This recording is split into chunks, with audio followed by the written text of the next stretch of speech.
Okay. Working without working, the art of effortless productivity. The phrase working without working sounds like a paradox or perhaps a dream for the lazy. However, in the modern world of cognitive labor, it has become the ultimate goal for high achievers, creatives, and entrepreneurs. It doesn't mean doing nothing, rather it refers to the state where hero is so perfectly aligning with purpose, passion, and system that this sensation of toil disappears. This explores how we can achieve this state through three main pillars: the flow state, automation, and alignment. One, the physical of flow. When time disappears, the most direct way to work without working is to enter a what psychologists call the flow state. Cognitive mind mildly sends me high. Flow is a state of deep absorption where the individual is so involved in an activity that nothing else seems to matter. In flow, the ego falls away, time flies, every action, movement, and thought follows inevitably from the previous one. When you are in this stage, you are technically working, but your brain isn't processing the experience as labor. Instead, it feels like play. So how to trigger flow? Well, balance, challenge, and skill. If a task is too easy, you get bored. If it's too hard, you get anxious. Flow happens in the Goldilocks zone, where the skills are perfectly matched to a difficult challenge. And eliminate distraction. You cannot achieve flow if your phone is buzzing every 2 minutes. Deep work requires a protected environment. And last, clear goals. You must how sorry, you must know exactly what success looks like for the next hour to avoid the friction of decision making. To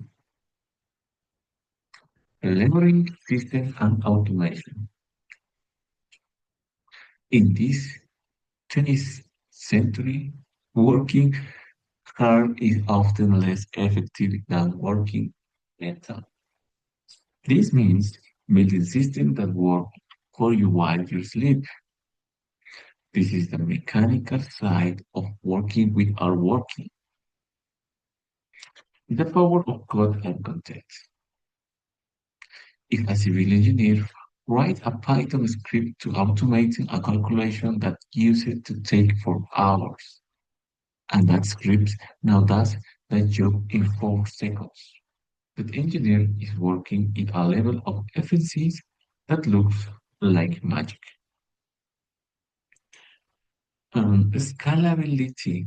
When you create a digital asset, be it a video, an article, or a software tool, you do the work once, but it continues to provide value and potential income indefinitely.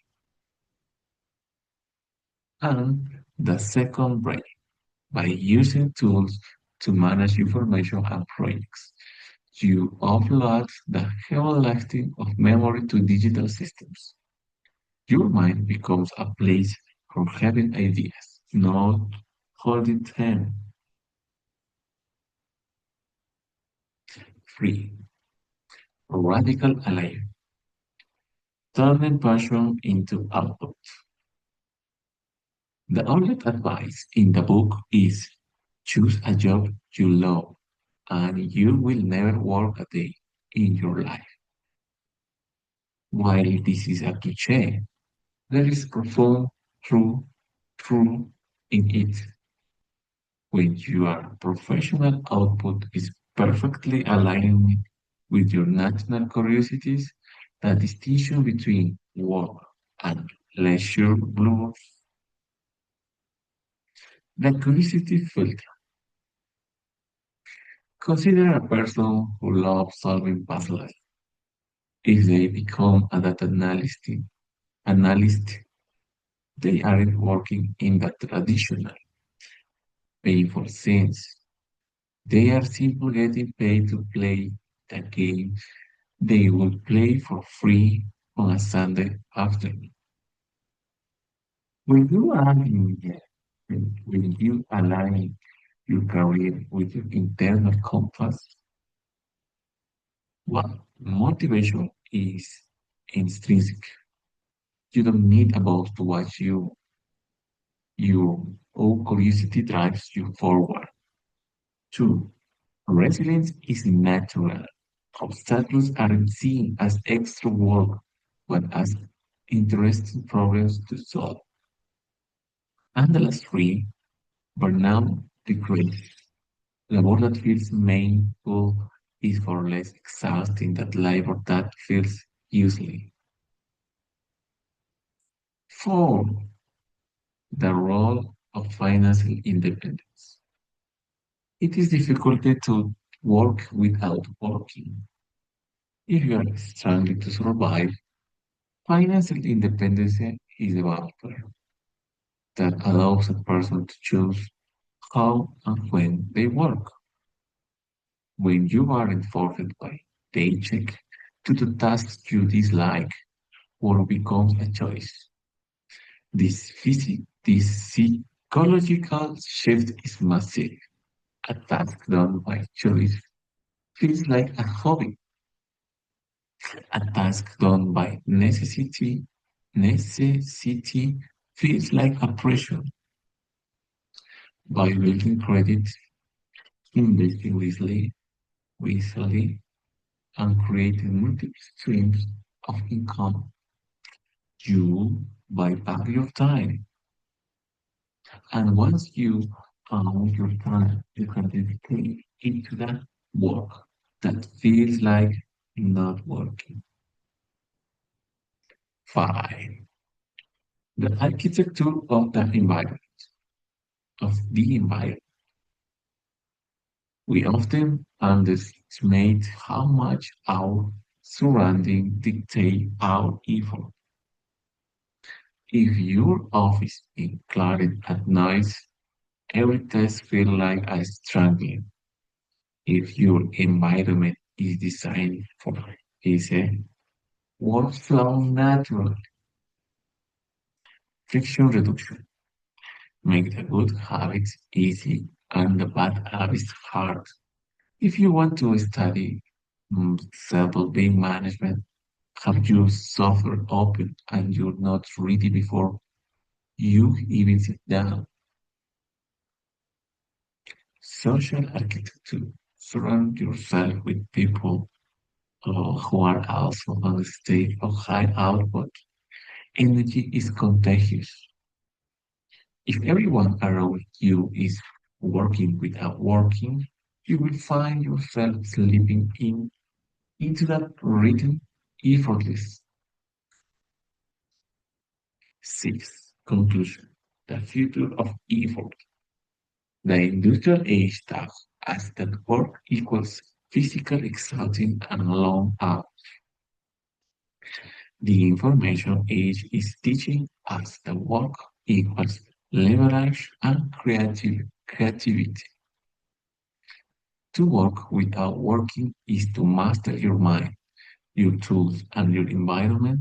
It is about moving away from business and tower impact by seeking flow, embracing automation, and aligning your career with your deepest interest. You can transform your professional life from a series of chores into continuous journey of discovery.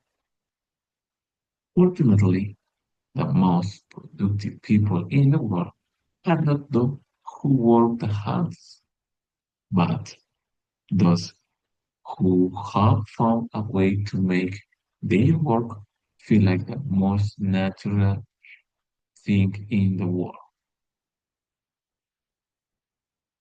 Well, key takeaway for practice. One, identify your flow triggers.